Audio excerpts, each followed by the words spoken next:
Hello everyone, मैं professor Radha Tiwari GS college of commerce Wardha के e learning platform पे आप सभी का स्वागत करती हूँ।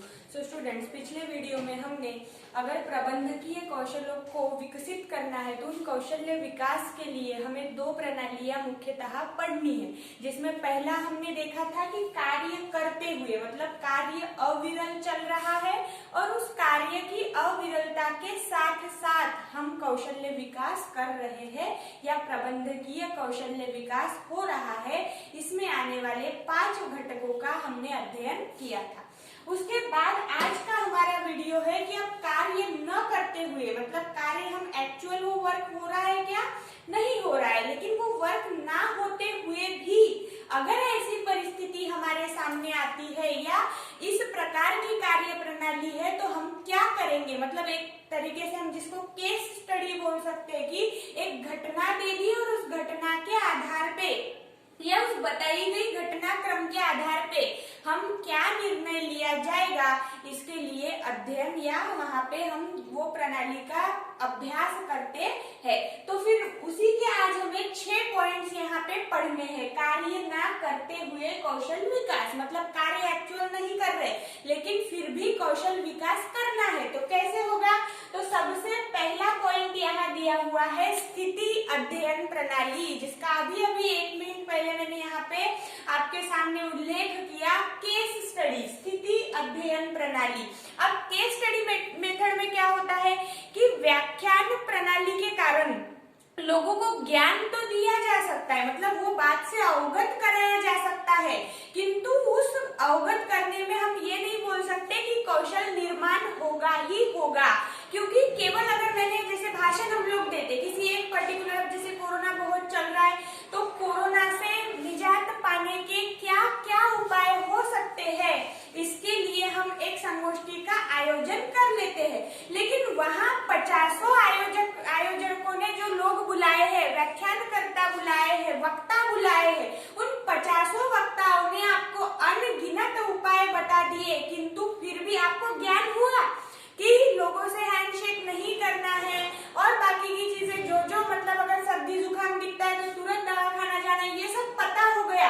लेकिन एक्चुअल हम जब तक अगर हमारे साथ हुआ और हम वैसा नहीं करते, जैसे किसी से हाथ ना मिलाए, दूरी बनाए रखे, ये सब क्या है, करने वाली चीज है। करके समझना है कि हाँ ऐसा करने से हम बच सकते हैं। नहीं तो रोज हम फोन में भी सुनते हैं कि अमिताभ बच्चन वहां पे बोलता है, फोन हम किसी को लगाते हैं तो ऐसा कीजिए वैसा कीजिए, लेकिन बोल के जो काम उतना सटीक तरीके से नहीं हो सकता उतना हम प्रत्यक्ष रूप से करके या उसे समझ के वो कर सकते हैं। सेम परिस्थिति हमारी स्थिति अध्ययन प्रणाली में प्रयोग में लाई जाती है।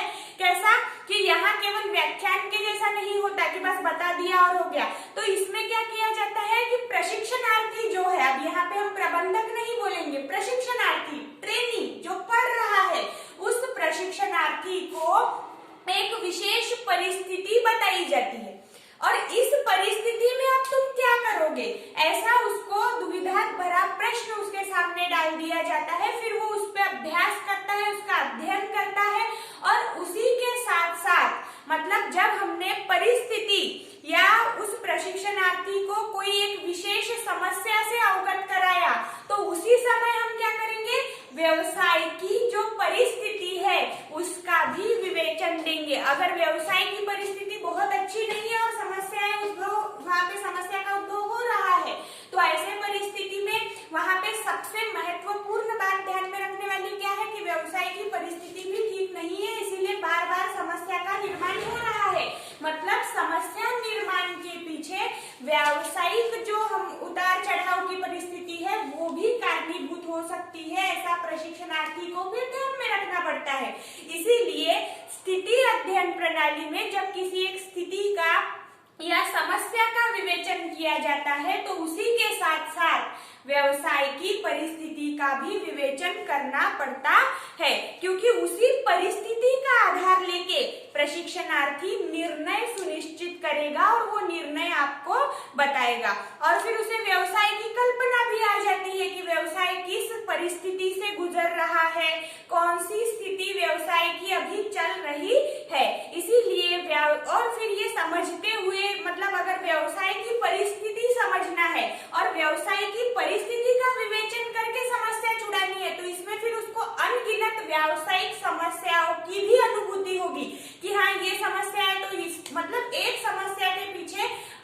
अनगिनत कारण हो सकते हैं और उन अनगिनत कारणों की अनुभूति प्रशिक्षणार्थी को होती है जब वो एक समस्या छुड़ाने के पीछे लगता है या उसका विवेचन ढूंढने के पीछे लगता है। तो ये होता है स्थिति अध्ययन प्रणाली, जिसको हम केस स्टडी मेथड भी कहते हैं कि एक पर्टिकुलर घटना बताई जाती है और उस घटना के आधार पे या उस घटना का विवेचन करते हुए सारी परिस्थिति व्यवसाय के संदर्भ में प्रशिक्षणार्थी को समझनी पड़ती है।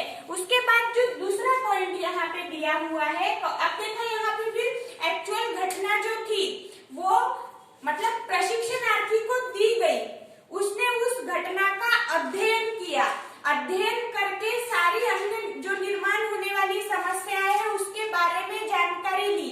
मतलब वो जानकारी के तौर पे कार्य ना करते हुए, अब कार्यरत व्यक्ति है क्या? नहीं, प्रशिक्षणार्थी है, लेकिन फिर भी कौशल विकास कर सकता है। जैसे कि आप लोगों ने भी देखा होगा कि हमें बीकॉम में भी बहुत सारे, जैसे अगर आपको इकोनॉमिक्स है तो उसमें आप केस स्टडी ले सकते हो, स्थिति का विवरण कर सकते हो या अध्ययन कर सकते हो कि अगर बहुत ज्यादा तेजी चल रही है तो इसके पीछे कारण क्या है, अगर मंदी आ गई है तो इसके पीछे कारण क्या है। मतलब ये जो कारण ढूंढने की प्रक्रिया होती है और उस कारण के कारण एक प्रत्यक्ष स्थिति निर्माण हो जाती है, फिर वो समाज में हो या व्यवसायिक क्षेत्र में हो, तो उस स्थिति का अध्ययन करने की प्रणाली और अपने अध्ययन के अनुसार हम फिर निर्णय लेना सीखते हैं कि हाँ मैंने ये अध्ययन किया और इस अध्ययन के बाद मुझे महसूस हुआ कि कारण ये है और इस कारण पे हमें ऐसा निर्णय लेना चाहिए। मतलब वहाँ निर्णय क्षमता का कौशल विकास हो सकता है। और बहुत बार स्थिति विवरण या स्थिति का जो मतलब स्थिति विवरण तैयार करने में जो अध्ययन करते हैं हम स्थिति का, तो इस स्थिति अध्ययन के लिए कारण यहाँ पे एक ही होता है कि हम उस घटना को समझ के अपना जो भी निष्कर्ष निकालने वाले हैं, तो हर प्रशिक्षणार्थी का निष्कर्ष कैसा होगा। कभी कभी अपने निष्कर्ष के ऊपर भी स्पर्धात्मक रूप से जो हमारे वरिष्ठ अधिकारी है वो हमारा मूल्यांकन कर सकते हैं। तो ये था पहला स्थिति अध्ययन प्रणाली। उसके बाद दूसरा दिया हुआ है सभाएं एवं परिषद। अब सभाएं एवं परिषद में क्या कहा गया है, तो प्रबंधक के ज्ञान में वृद्धि करने के लिए, मतलब बढ़ोतरी करने के लिए, प्रबंधकीय कौशल्यों में भी बढ़ोतरी हमें करनी है, साथ साथ ज्ञान में भी वृद्धि करनी है। तो उसके लिए विभिन्न चर्चा सत्र, परिसंवाद और परिषदों का आयोजन किया जाता है। अब आप इन तीनों शब्दों से भली भांति परिचित हो कि परिसंवाद, संगोष्ठियां या हम जिसको चर्चा सत्र कहते हैं, इनमें क्या होगा कि यहाँ विचारों का आदान प्रदान किया जाएगा, किसी एक समस्या पे विचार विनिमर्श किया जाता है। तो सेम प्रक्रिया हम हमारे कार्य ना करते हुए कौशल विकास करने की इसमें जो सभाएं एवं परिषद हमें अटेंड क्यों करनी है, वहां पे उपस्थित क्यों रहना है या प्रशिक्षणार्थियों को वहां क्यों बुलाया जाता है, तो वहां हमें पता चलता है कि इन सभाओं के अंतर्गत किसी एक समस्या को छुड़ाने के लिए बहुत सारे अलग अलग वक्ता वहां पे विशेषज्ञ बुलाए जाते हैं और उन विशेषज्ञों के मार्गदर्शन में ये परिषद या परिसंवाद चलता है। फिर वहां पे विचारों का आदान प्रदान होता है, किसी एक समस्या पे विचार विमर्श होता है और अन्यों के विचारों के साथ साथ अपने विचार और उनके विचार, इन दो अलग अलग जो विचार प्रणाली है उन विचार प्रणालियों का वहां पे संगम करते हैं और फिर सबके विचार सुन के समस्या का निराकरण ढूंढा जाता है। मतलब प्रत्यक्ष कार्यरत ना रहते हुए भी हम कभी कभी अपनी वहां पे एक जिसको बोलेंगे कि कुशलता के आधार पे या अपना उस घटना को समझने का दृष्टिकोण कैसा है, इसके आधार पे कभी कभी संगोष्ठियों में, जैसे बहुत बार आपको ऐसा भी एक मतलब रहता है प्रोग्राम के जहां आप अपने सुझाव दे सकते हैं।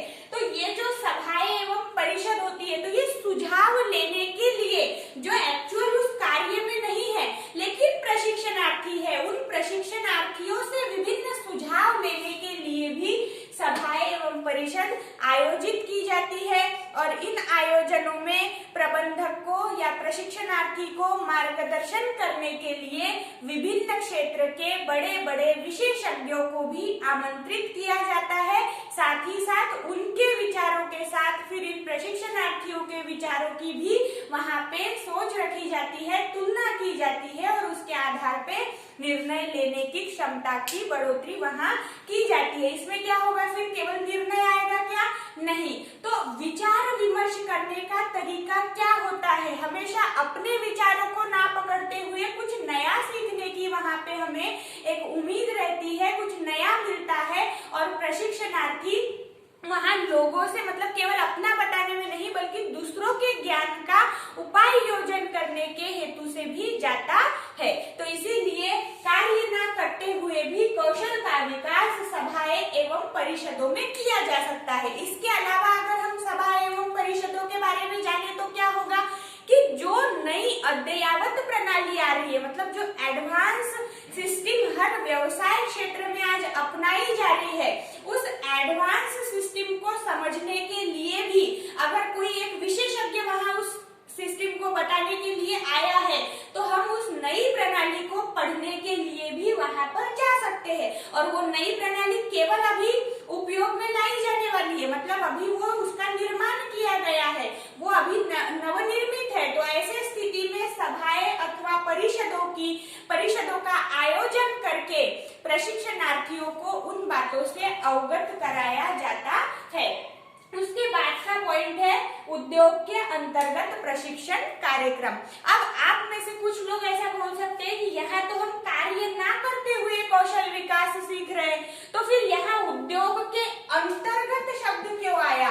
तो यहाँ पे उद्योग के अंतर्गत प्रशिक्षण कार्यक्रम, ये शब्द मुख्य है, प्रशिक्षण, ट्रेनिंग दी जा रही है और उस ट्रेनिंग के आधार पे कौशल्य का विकास किया जाता है। जैसे अनेक उपक्रमों में क्या किया जाता है, प्रबंधकीय कौशल्यों में बढ़ोतरी करने के उद्देश्य से स्वतंत्र पाठ्यक्रम की निर्मित कर दी जाती है। तो फिर पाठ्यक्रम की निर्मित कर दी मतलब वो विशिष्ट प्रकार का एक पाठ्यक्रम पढ़ रहे हैं। इसका मतलब ये है कि वो कार्यरत है क्या? नहीं, पढ़ाई करके अवगत कर रहे हैं कि क्या समस्याएं निर्माण हो सकती है, उस पे हमें क्या करना चाहिए।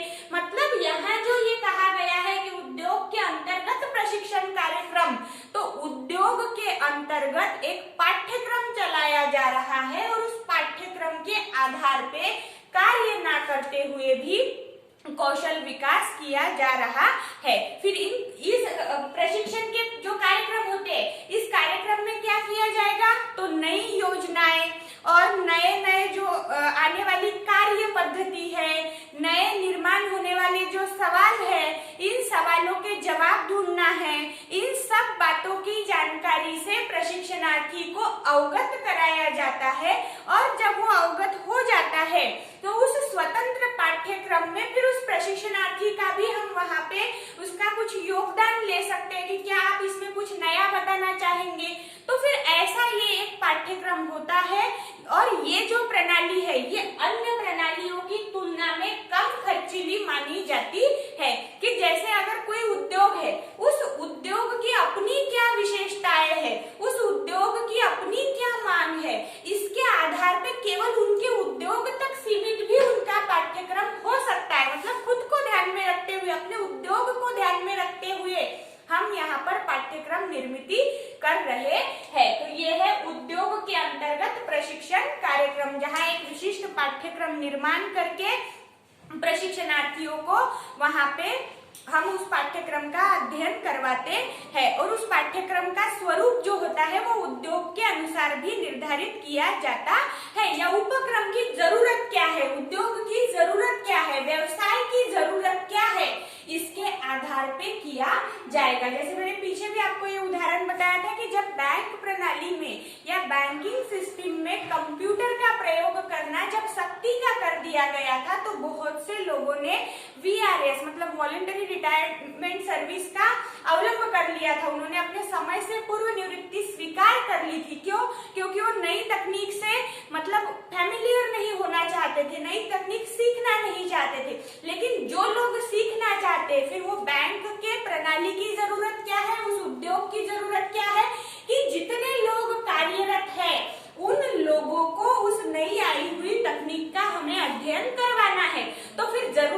डिमांड हुई कंप्यूटर सिस्टम के अध्ययन दिलवाने की, तो फिर उस जरूरत के हिसाब से हम ट्रेनिंग प्रोग्राम करवाएंगे।